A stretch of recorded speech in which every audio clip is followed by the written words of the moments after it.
Hello gang, selamat kembali ke podcast Sembang Bola Kopi Wonda. By now korang dah tahu ini adalah podcast yang akan membawakan anda kisah-kisah perjalanan hidup yang menarik di sebalik wira-wira bola sepak kegemaran anda. Dan untuk episod minggu ni, kita ada seorang tetamu yang sangat istimewa. Tetamu yang lahir di Singapura ataupun membesar di Singapura, mendapatkan pembelajaran bola sepak juga di Singapura, tetapi memilih untuk berjuang buat skuad kebangsaan Harimau Malaya. Ladies and gentlemen, introducing Dominic Tan. Dom, first and foremost, big thanks. I know it's a bit of a packed schedule at the moment, so we really appreciate you taking the time out to have this chat with us. First and foremost, how are you doing, Dom? I'm doing good. I'm really happy to be here. Yeah. We really appreciate that. And there's no better place to start than to ask you a very simple question. Are you a coffee guy? Yeah. I guess I would say so. That hesitation. No, but because then you're at the perfect place, right? Because this is Sembang Bola Kopi Wonda after all. And I want to start by asking a little bit about the city that you currently live in. I know as a football player, you end up traveling, quite a bit. You move between states and stuff. But I spent a bit of time in Miri when I was studying, and I ended up going to Kota Kinabalu quite a bit. And I always tell my friends that if there is one place in Malaysia that I would genuinely like to live in one day, it'll be Kota Kinabalu. What's it been like living in KK the past few years? I really like living in KK, honestly. I think it's different from KL. Yeah. The traffic is not as bad. It's a tropical destination for a lot of foreigners from like Korea, China, Japan even. So, I mean, it's busy as well, but not as busy as KL, which is perfect because KL is, for me, is a bit too busy. Yeah. But KK is a very nice place to live. It's calming, it's chill by the sea, So it's really nice. Are you genuinely a beach guy? Is that a source of attraction for you? Or are you more of a city boy per se? Honestly, I'm more of a city boy. But to live like in KL would be quite overwhelming, I feel. Like with the traffic and a very time consuming traveling from places to places. So I feel like KK has the best of both worlds, if I would say. City is still quite hustling and bustling as well. And also at the same time we have nice chill vibes by the beach. By the beach, yeah. I mean, since you mentioned the city boy portion, that's where I suppose I'd like to start this conversation. To be honest, there's a lot that I want to ask you. There's a lot that I want to unpack with you. But I think the perfect place to start would be Singapore. I mean, there's no better place to describe the word city than Singapore, right? It's essentially a city-state by itself. You spent a lot of your time there. You grew up there. Could you tell us a little bit about what was it like growing up in Singapore? What was it like attempting to get into football within the Singaporean system? What was all of that like? So I was born in Singapore actually, but my whole family actually are Malaysians. My mom is from Penang, right? Yeah, my mom is from Penang. My dad is from Taiping, Perak. So growing up in Singapore was that's why I'm a city boy because it's a big city. It was I had a good childhood in Singapore, I would say. When did you get into football in Singapore? So when I was maybe 5, 6, right now it's called Lion City, but before it was Home United. Home United. That was like my district area, which is like Bishan, Thomson area, Ang Mo Kio. So they used to have like a youth program for like kids like 5, 6, 7, like different age groups. And my older brother, who is 5 years older than me, was part of that. And as a younger brother, looking at my older brother go through, in the academy of Home United and stuff like that, I also wanted that because we were playing football every day, just, by the block and stuff like that at the street soccer court, So then one day I managed to enroll into the Home United youth academy, and then it began from there. Were your parents very supportive of this endeavor? Because I understand, I've got a lot of cousins in Singapore, and they all talk to me about when you go to school there's a bit more pressure on education and stuff like that, right? So it can be a bit intense in that sense. But in terms of your parents in football? My parents, thankfully, are very, very supportive of whatever me and my siblings, what we wanted to do, We grew up If a very different lifestyle, I would say. My mom was a big fan of music, so Oh, wow. my siblings and I, we played some instruments. More like artistic kind of view. Like, you know, if you didn't really do well in school, it's fine. They're a bit more relaxed, more chill. So playing football was very, very easy. When I was young, it's just, you know, you just, as a kid, you just play every day. You don't think about, oh, I want to become a footballer. Or, Yeah. you know, you just play, and you really enjoy the game. And then later on, it started getting serious. But as a kid, yeah, my parents were always supportive of whatever my siblings and I did. Yeah. I remember reading, for Malaysian footballers, right, a lot of their pathways, I mean, they go through like their schools and then they go and play for their state, but a lot of them also end up coming to the Bukit Jalil Sports School.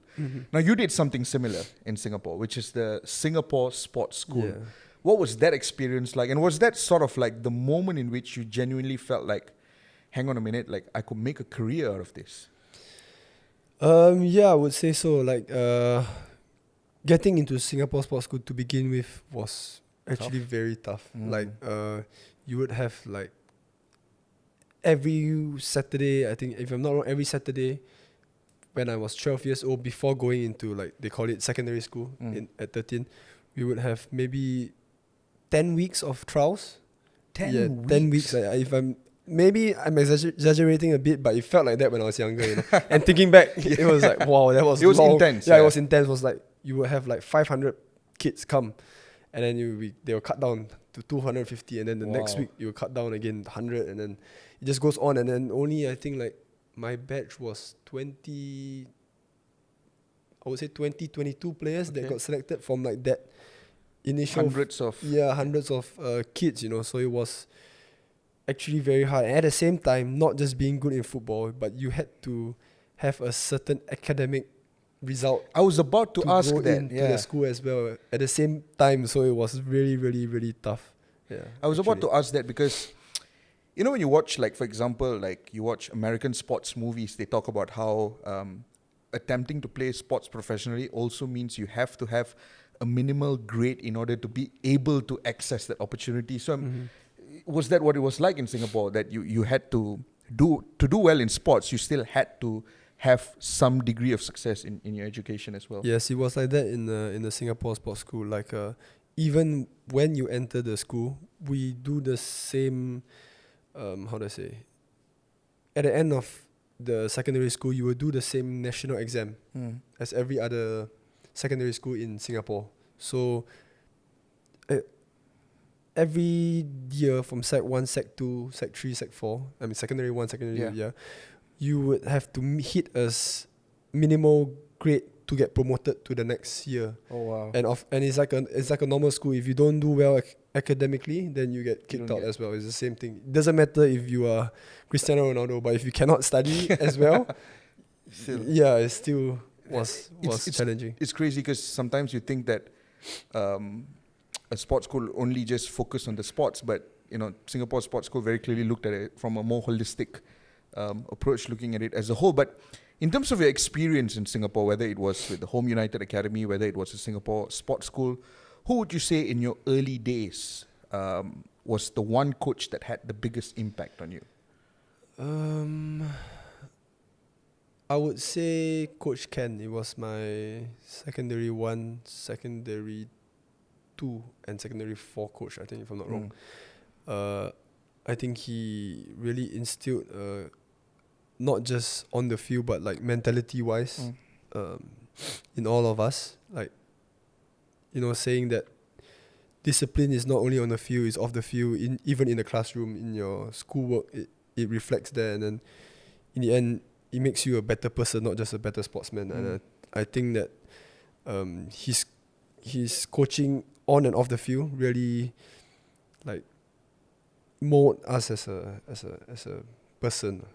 That's a really interesting one because, you know, when you have coaches at an older age, their focus often tends to be towards things like tactics and stuff like that. Yeah. But coaches at a younger age, it's all about building that human being Yes, first, right? yes. And it's the role that they have is often not spoken about enough. It's not prioritized enough in that sense. Definitely true, I agree. And I feel that you can be a good coach at international level or at adult level, but doesn't necessarily mean you can be a good coach at youth level. I think it's two very different coaching method to be implemented when you are young and when you are older. Yeah.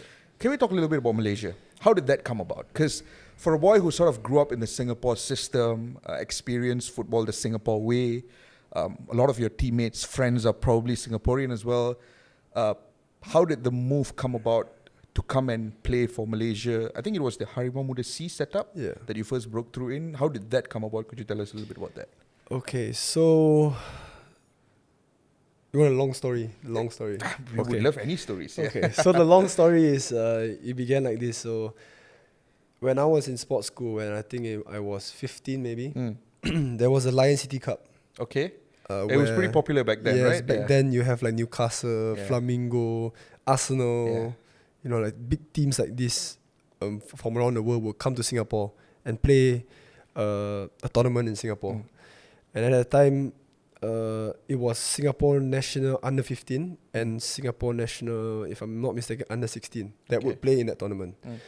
And the coach at that time, I think I was 15 at that time, was Coach Robin. Okay.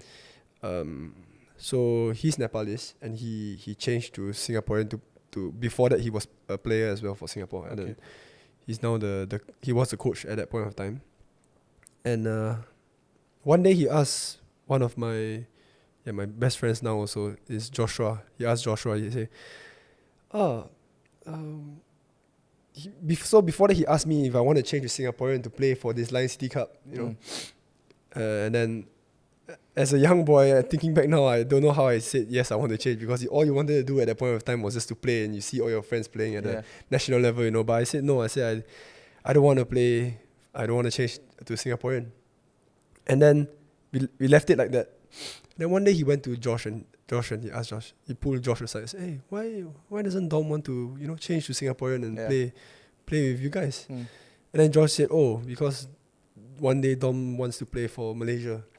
And then he's like, oh, he wants to play for Malaysia. I know one coach. I know Coach Hassan Sazali. Okay. I did my coaching badges with him.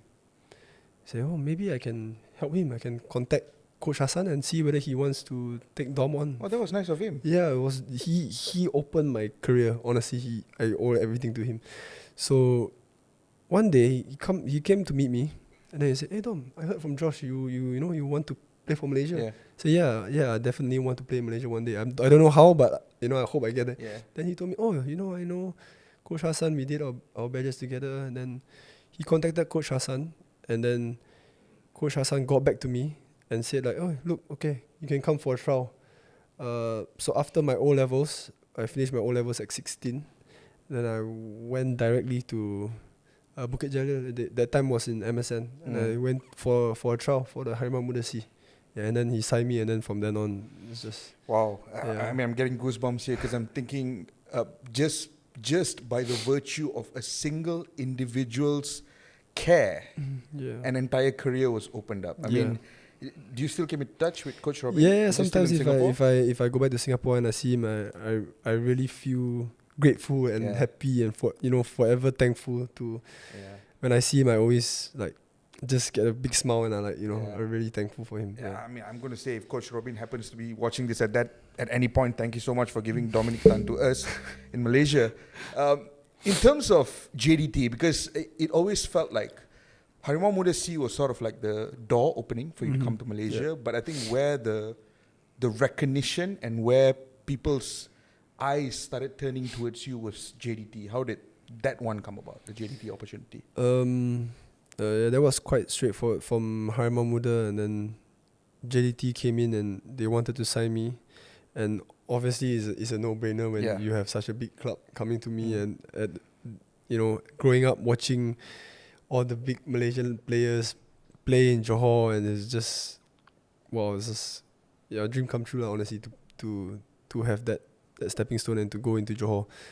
Going to JDT2 was even a bigger thing for me because at that time Baihaki was there, Shari Ishak was there, Singaporeans. Oh you know. man, Yeah, it was like I grew up in Singapore watching them play, you know, and then at 19 years old, I'm their teammate. I'm playing. My partner is Baihaki on the pitch. Was quite surreal, honestly. Yeah. Oh, that must have been crazy. Do you remember how your parents reacted? Like, because I imagine this way, right? And I'm talking about this from the context of, like, I'm Southeast Asian. I'm Malaysian, just like you. I understand what the Asian parents' view is like. You know, you support your kid going through football, but there will be moments of skepticism, moments of fear. Are we doing the right thing? Will it, you know, end up in the right way? And the moment you end up signing for a club like JDT, it pretty much feels like a watershed moment, and it would kill all the anxiety within them. Do you remember their reaction when you told them about JDT's offer? This is the funny thing. When I had, at that point of time, I had quite a few offers from many clubs. But I kept everything to myself. And it was funny because my parents they believe in me and they just let me make my own decision. Like, I'll just be like, okay, yeah, I'm going to sign now with Johor. Like, done. And that's that, you know. It's not like, oh, can I go and sign for Johor? You know, it's like they believe in me and I just did it. And after that, I just broke the news to them. And to be honest, I'm not sure how much. I mean, I'm not sure if they knew how much it meant to me because, you know, football-wise, they don't really follow Into much it as much. Yes, that's I would say. So, they don't know the levels of you know, signing for Johor, what it really means. But it was quite interesting at that point in time. You've had a very unique privilege, which is the privilege of being a part of the JDT project at its infancy stage. And now, I mean, though you have left and you're playing elsewhere, but you've had also the privilege of seeing just the scale that they have grown with over the last decade or so. And how incredible is it to have seen what JDT has now become as a brand, as an institution, as a football club? I think Johor right now is, in Asia level, they are really competing with the top clubs, you know.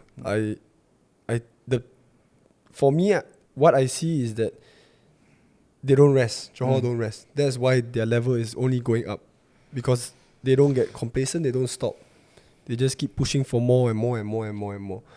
And I think that is incredible. Like, as a football club and even as human beings, we should never rest. We should always, you know, be striving for more and more. And I think that mentality is really started from the top, from boss, definitely. Absolutely incredible. I mean, you were mentioning about JDT2 by Haki and Sharil, and that was quite literally the start of the JDT project. Yeah. And to now see where they have gone and what they have become, it's just absolutely incredible. There's another individual that I want to talk to you about. I've been particularly excited about this. Dato' Onim Sui. Now, I've had the pleasure of interviewing him for another program, I think a day or two after the Malaysia-South Korea game at the Asian Cup. And I will never forget the passion with which he talked about you and what you bring to the table, both at national level and with Sabah as well. And I've sensed this pattern about him. He's got that ability to just talk about his players so passionately, regardless of who they are. And it's also reflected in all his teams, because every time you watch an Dato' Onim Sui team, you see players willing to run through brick walls for him. Why exactly is that the case? Why does he build such a relationship with players so effectively?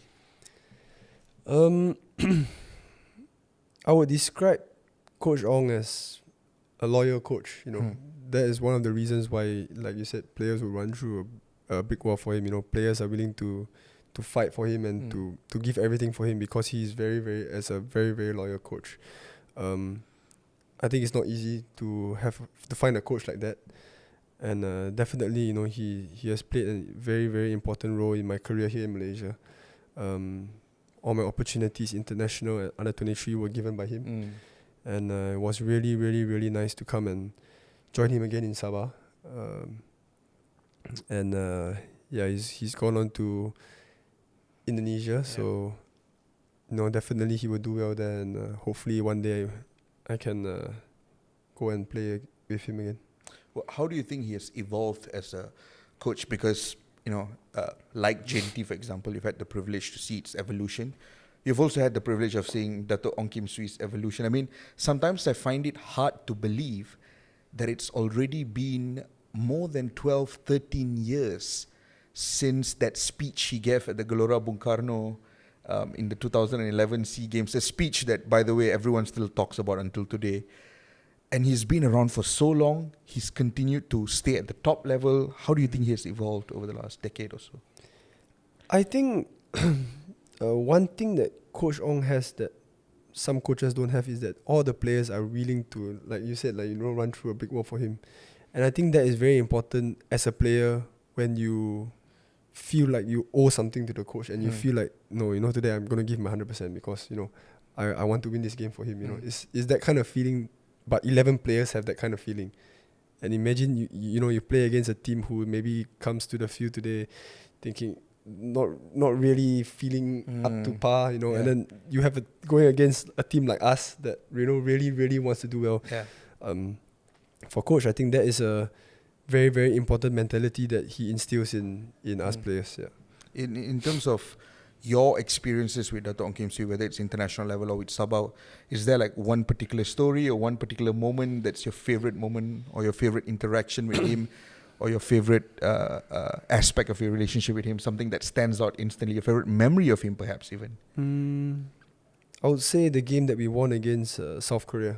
Okay. In the Asian Games. The Asian Games, the one with Son Heung-min was playing there, right? Yeah, in the Asian Games. I think that was a very, very incredible victory as a whole, I remember before the game, coach was saying like, it doesn't matter if they are South Korea, we must always believe and always, try. You never try, you never know. Yeah. You go out there, you give your best.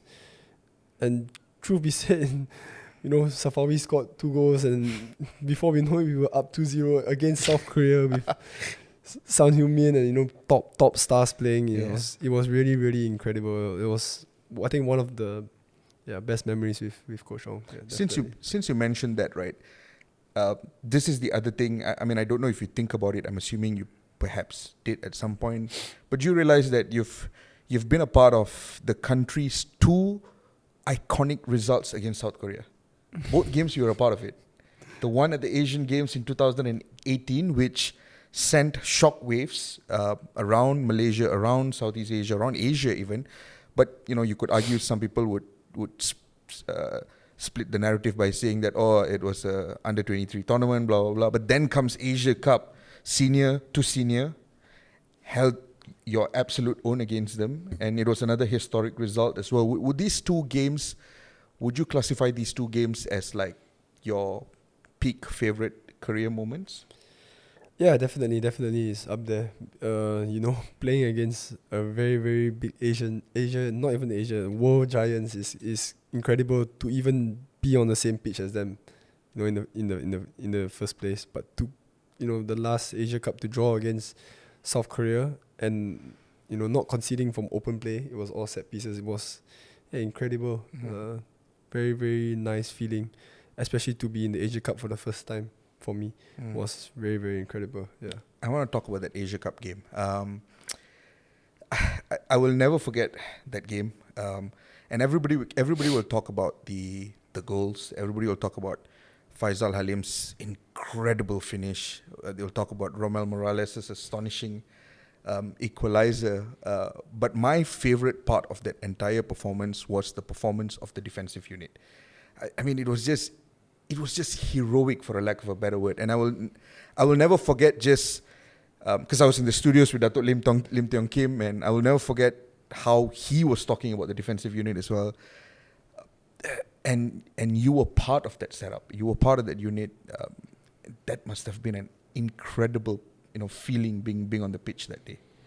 Yeah, it was, one of those games that we were like, wow, like every tackle, every block, it was ours. It felt like it was ours. The game was ours, at a point of time especially when we went up, it was like, okay, this might be the day, but like I said, it's just really, really, really even incredible to even share the pitch with Son Heung-min, Lee Kang-in, like players, top world class players like that.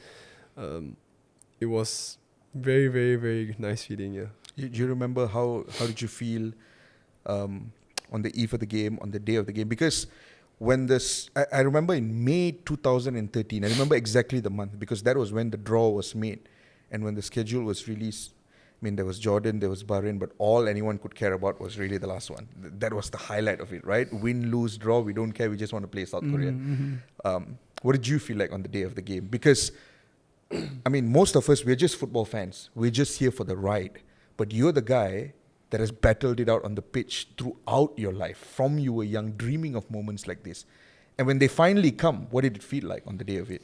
Yeah, like I said, it really felt surreal. Like sometimes, like I think there was a video of me smiling at Faisal Halim talking to Son, yeah. And then I was just laughing because I'm not laughing, but I was just smiling because it was funny to see Son angry. You know what I mean? Like you play against Malaysia and you're angry.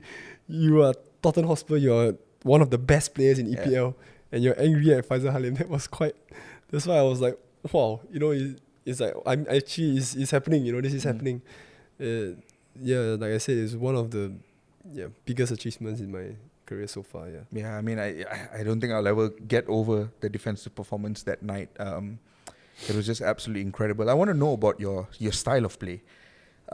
Correct me if I'm wrong, but this is how I interpret it, right? When I watch you play, I see a no-nonsense defender who's just, you know, quite literally pulling your shots up, diving into tackles, giving 110%, doing absolutely everything, even if it means you pick up an injury. You don't care. That's how I interpret you. But how would you interpret yourself and your style of play? Yeah, I think that is who I am. I leave it all on the field. I give 100% every game. Whether I play well or maybe sometimes I don't play well, but I know that I always give my best. People can say otherwise, but people who know me will know that I will always give 100% on that day. That's for sure. That's the kind of player I am. Yeah. Who would you say are some of the best and some of your most favorite teammate or defensive partners that you've had in your career? And you've had the pleasure and the liberty of playing with so many of them, but who are amongst your favorites, you would say? Well, maybe I would say when I used to play for JDD2, this guy called Bruno. Okay. The centre back. Who was initially from 1, then he was at 2 as well. Yeah. I really thought that he was really, really, really very, very good. Like everything, defensively, with the ball, everything. He was class. Yeah, he was very good. What was it about your partnership with him that you enjoyed the most? I felt like we so-called compromised each other. Yeah, you know, he was very good with the ball. He was good in the air. He's a good leader as well. I felt that, like, at a young age at that time, he really guide me throughout the game, and I learned a lot from him. Yeah, definitely. Yeah. That's your favorite teammate that you've had. Who would you say is the toughest player that you've come up against as a centre back? Let's not pick Son Heung-min. Let's exclude that game because that's obviously the easiest pick, right? But we got to exclude that one. I think I would say the game. I think quarterfinals, Asian Games against Japan last time. Okay. Under 23.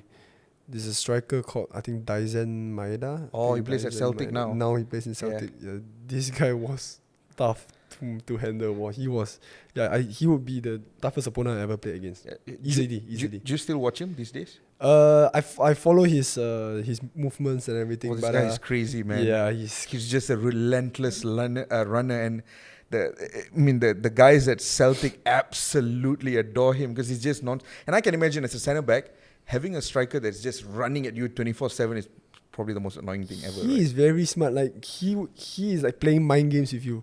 First start of the game, he running behind, and then you'll be like, okay, let me pull off a bit, maybe. Yeah. Don't get so close to him. He's gonna run in behind again, you know. And the next one, he will run in behind and he check out again and receive on the feet. And I'm really behind there because I'm thinking that he's going to go, you know. And then he's just playing mind games with you. He's always like just a step ahead every time. And at that time, we were 21. I think, if I'm not wrong, I think he's my age, yeah. Yeah. And he was, easily the best player I ever played against. I mean, seriously, Dom, really not bad at all for a boy from Bishan to be going up against Son Heung-min and Dezen Maeda and all this stuff. Incredible, really. Funniest teammate that you've ever had? Funniest teammate I ever had. Wow. Wow. Let me think. Funniest teammate. I think would be my teammate in Singapore. His name is Zafan. He's playing for Lion City now. Actually. Oh, is it? Yeah, Zafan. Okay. Why was he? Why is he the funniest guy? I don't know. He's just a joker. For me, all keepers are I don't know why, but all keepers are crazy, a little bit crazy in their head. So yeah, he's just one of them, but he's very funny. I don't know who said this. Someone I remember said this, that you've got to be a bit crazy to want to be a goalkeeper. I don't know why all the goalkeepers that I've been with all are they're a little bit crazy. Even like Haziq, Shihan, and all of them are all crazy. Absolute clowns. Yeah, clowns. Who's the best teammate you've had? Best teammate In terms of just sheer quality on the field. sheer quality on the field. Wow. Maybe I would say Sadil Ramdhani, maybe actually. Oh, wow. Yeah, That's a real left field peak. Yeah, he's very, very, very talented. Yeah. You know, Sadil is another interesting one because I will never forget how when Sadil sort of left the Indonesia squad just before the Asian Cup, all he did was post up a photo of Dato' Ong Kim Swee as well. Here's another one, another example of someone who built a really strong relationship with Dato' Ong. Incredible player, really, Sadil Ramdhani. And I'm really fascinated that that's your pick because you've had a pleasure of playing with some incredible talents all throughout your career. But you picking Sadil, I think, speaks a lot of volumes about him as a person.